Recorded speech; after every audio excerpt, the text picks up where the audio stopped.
Hello my friends, gorgeous day in June at Folk Rock Farm, and I wanted to take a look at some of our gardens. For the sake of brevity, I'm just going to make two videos, one focusing on some of our annual gardens and then another one for the perennial gardens, because we have done so much planting the last couple of years that it would just be a monumental video to capture them all into one. So anyway, here's a downhill part of our property where some of our gardens are really taking off. The soil is super rich down here.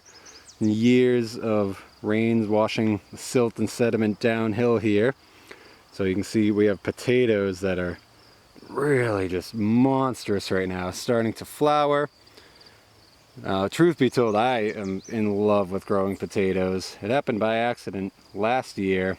We had some potatoes that started sprouting in the kitchen and an open garden bed, so let's just throw them in there. And the yield was incredible on them. I mean, it represents such a huge number of calories and just great versatile food that we've planted. This is probably about double what we planted last year, and then a whole other spot we'll get to in a minute that is about the same size as this, so we're expecting a massive yield.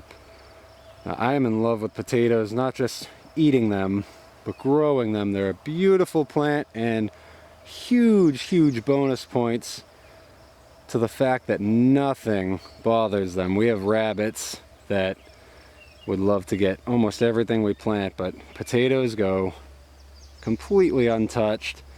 Next to no bug problems. We haven't had any disease issues yet.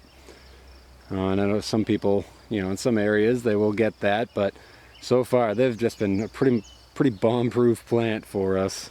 So I think this is going to be a huge staple for us. The rest of this bed is more roots. This is an entire root crop bed. We have beets and carrots just seeded there. Now this is about the only time you'll ever see bare soil at Folk Rock Farm, is right when we seed something. But I really don't like leaving soil bare. It's always covered with mulch or cover crops. So once those beets are up, we're going to mulch them good. Great garlic patch right here. Garlic and a ring of onions going all around. We've gradually filled in. Jenna seeded some fennel in there. We've been experimenting with using the alliums, garlic and onion, as almost a living deer fence. And periodically we'll plant things on the inside of them, just like with the fennel and kale in there. And it seems the aromatics from the allium crops kind of keep them away for a little bit anyway. We had a beautiful broccoli that was going completely unnoticed amongst the garlic, but it looks like a brave rabbit finally decided to investigate and poke its head through the garlic. Oh well, can't win them all, right? We have melons and the sugar cube cantaloupe and snow leopard honeydew here. Great melons. Highly recommend them. Amazing flavor, excellent yield, no disease problems. And we don't do any spraying of any sort of chemicals or even organically approved pesticides on any of our veggies or any of that. So a huge plus is when things are disease resistant. So this bed is really, we've expanded it quite a bit. It's fun looking back to even just last year. It was just one little sliver. Now we're getting a lot of space here. You can see, we'll go into it in the perennial video, of any sloping areas where the trees and shrubs of the food forest areas are going. So this hillside is getting really transformed. If you saw, we made a video about some of our favorite ways to make garden beds.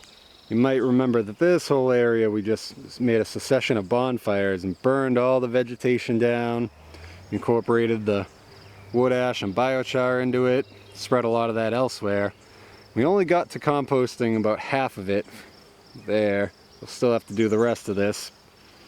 but that'll wait. There's never enough time to do it all, right? But this bed is really starting to take off. We're going to train watermelon to the bare side there, but it's planted in there. The young peppers and our tomatoes are just growing like crazy. It seems once we tie them up to their stakes, give it 2 days, 2 nice sunny days, and we have to come right back out. And another explosion of growth with our lettuces, collard greens, mustard, and broccoli. We found a huge benefit to having this be a fresh bed with fresh compost, burn the vegetation out prior. There's been a huge reduction in slug numbers compared to some of our more established beds that have, they're lined with logs, which harbor slugs. We've been battling them in some of the other beds, but down here is so clean, which is great. I love using logs to line my garden beds, you'll see in another area, but it's one of the downsides. So really, this area is coming into its own. It was just broad expanse of just grass when we moved in. Now it represents a huge caloric intake, nutrition intake, flavor. And we're still sketching out some areas in the back there. It's mulched but with nothing planted yet. We'll get to all that. So this is a downhill annual beds.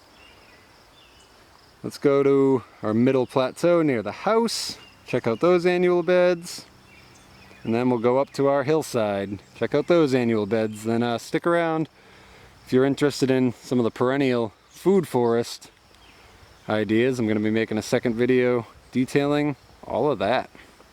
So fun stuff. Getting some more great production out of this area, and believe it or not, just last year there were 2 massive, there's a stump right there, 2 massive Norway maples. They're shading out this whole area, but they were on the decline. They had a lot of rot in their trunk and branches, and they were leaning towards our chicken coop, catching a lot of wind. So before disaster fell there, figured we'd rejuvenate this area, and it's well on its way to doing so. Some really nice beets starting to come in this bed. The carrots didn't seed too well, so we just plunk in peppers in the gaps there. That's usually what we do if things don't come up well, rather than try to force it and keep planting the same thing. So clearly it doesn't want to happen there, so sometimes it's best to just move on. Now this is our main production onion bed. We have them scattered around elsewhere, but this one we planted really tight, and hoping to get a good crop. It's mainly whites, yellows, and reds in there. And then of course more potato. This is just a completely different soil profile, so wanted to do some experimenting, find some of the best spots to grow them.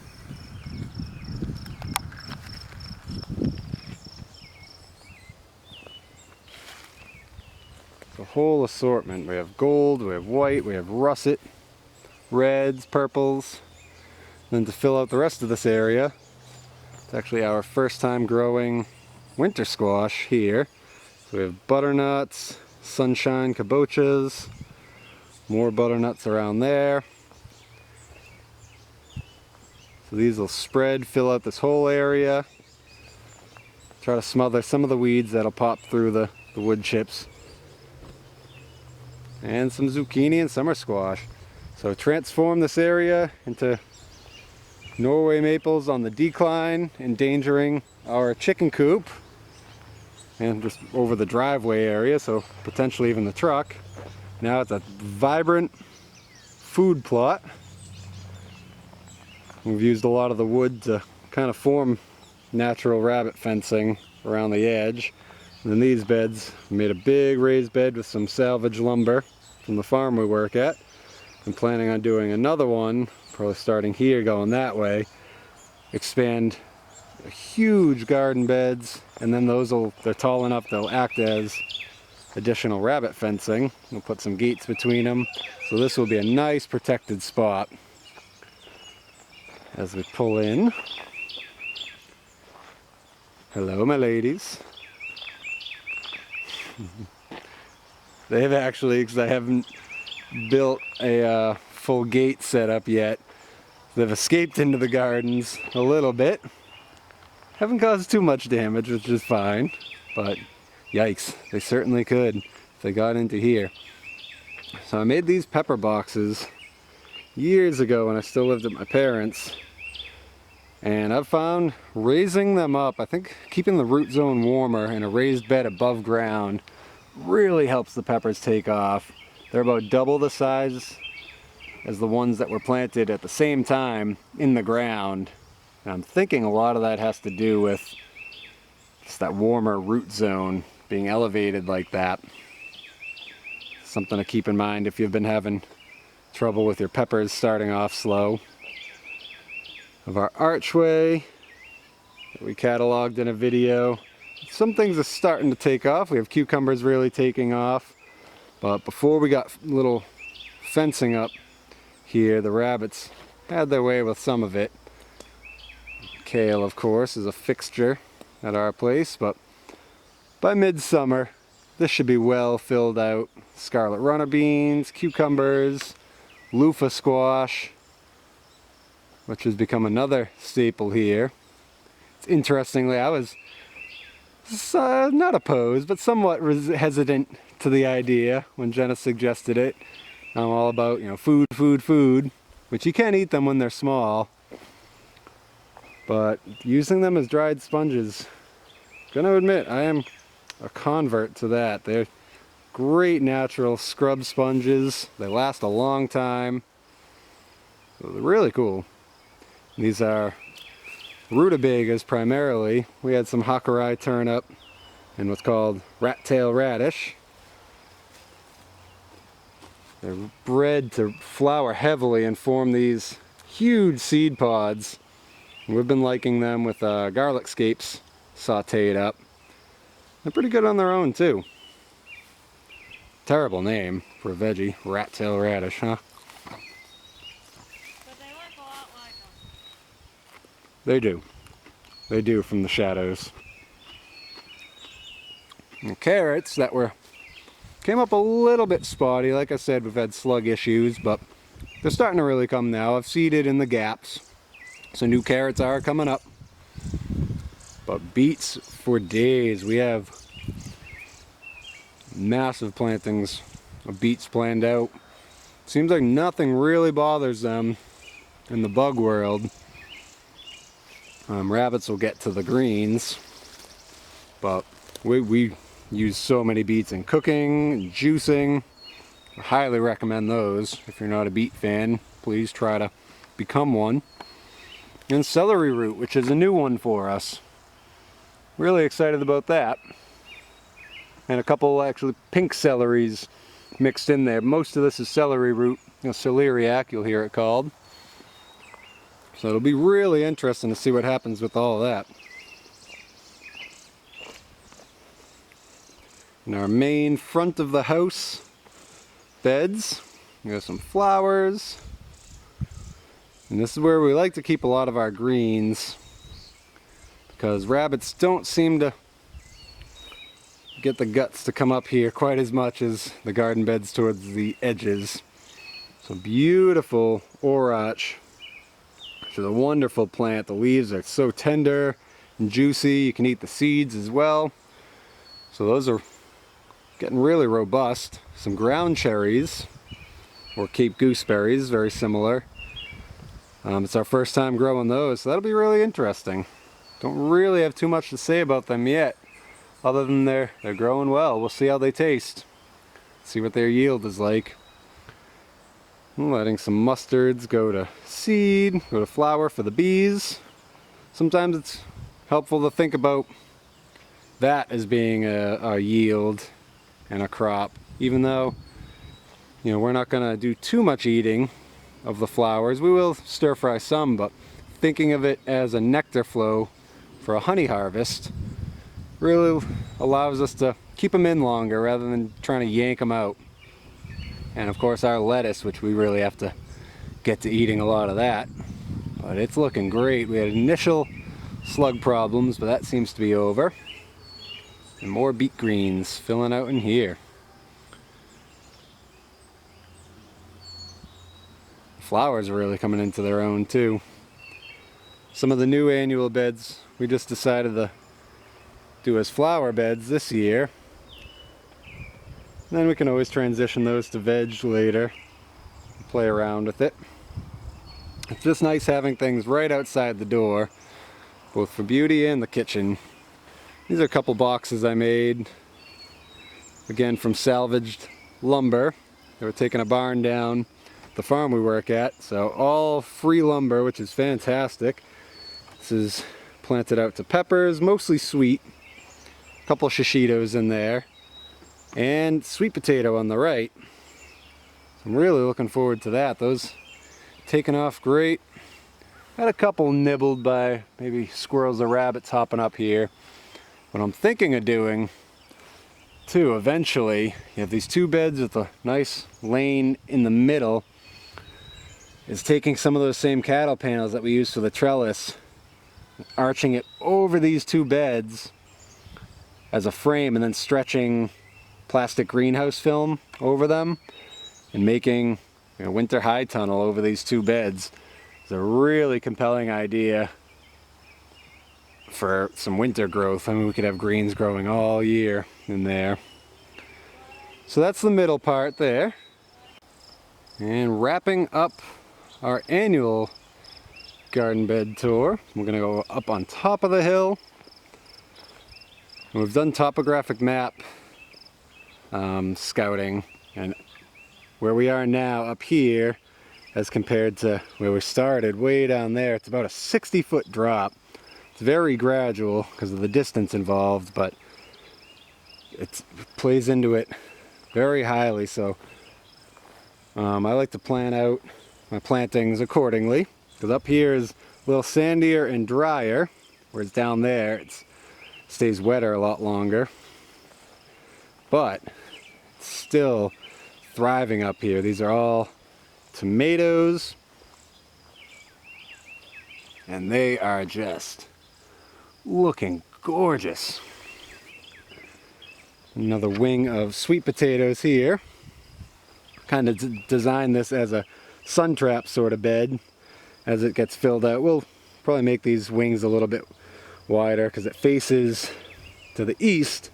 The sun comes up, and accordingly we've planted our indeterminate tomatoes in the back.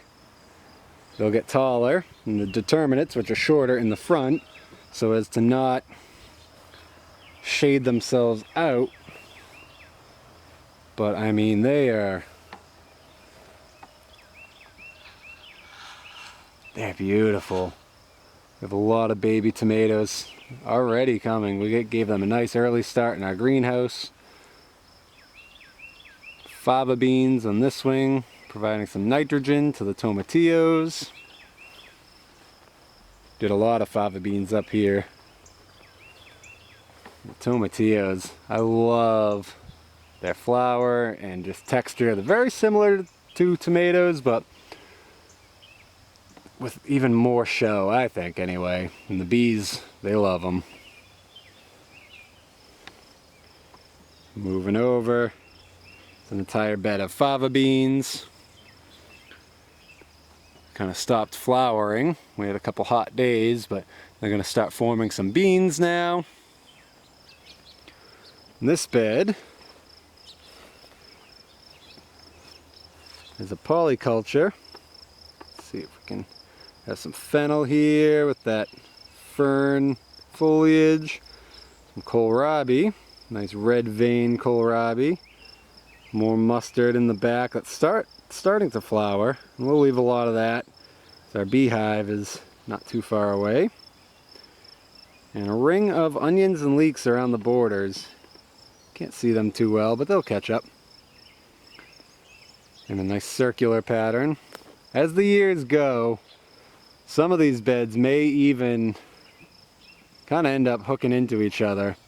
So this bed over here that has a border of fava beans all around them and has melons, primarily cantaloupe and watermelon inside, with a border of fava beans. And nothing bothers them. I mean, aphids will, but as far as like rabbits, I'm stunned because they love bush beans, and these have very similar soft leaves, but the rabbits just leave them alone, which is cool. I've been doing some living fence ideas with that.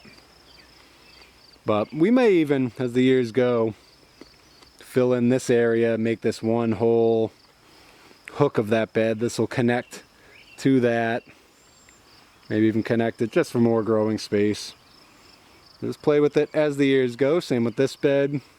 Might become part of the whole. Maybe even fence in this whole area for rabbits, just so we can you know, grow some more tender things. It'll help with rotation. And one last little bit. I have this big area wood chip. Now we're heading into another section of perennial food forest. You can see some trees starting to dot around. It's very sturdy perennials. But I did not have the plants to fill this area out. I'm thinking of having a chestnut guild, so a central chestnut surrounded by cuttings of maybe elderberry, maybe gooseberry, currants. We'll see eventually what happens there, but in the meantime, once these wood chips are, you know, while they're doing their job to prep it for the trees, I have more winter squash, mainly butternuts and pumpkins, and the hope is that these will close in this whole area with their greenery and obviously provide some wonderful squash. So all sorts of ideas. You have, you know, the loose soil of annual beds that we've prepped, but also in waiting for more perennial spots, instead of having this just be wood chips, why not get an annual crop out of it for this year?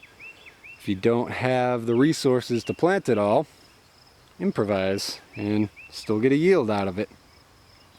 So unless I'm forgetting anything, I believe that's all our annual bedding spots. We'll be making more as the years go, but I mean, some huge beds. I mean, look, this is about maybe 8 feet wide by 20 feet long. I would have been thrilled to pieces putting in a bed like this at our old place. This would have taken up a huge amount of space. And here it's just another bed, which is so nice to have this, to have the liberty of playing around with this area. And of course, one of the things I love, I'm a huge proponent on leaving things unmowed for as long as I can. You have all these clovers and buttercup, all these textures that draw in wonderful bugs to help the garden, as well as acting as huge nectar flows for our bees. Let's take a look at them. Gonna end this annual video, and then I suppose while I'm out here with the camera, I'll get started on the perennials, huh? So if you're interested in that, please check that one out too, because we've done a lot of guild building, which is very interesting. People just getting into permaculture.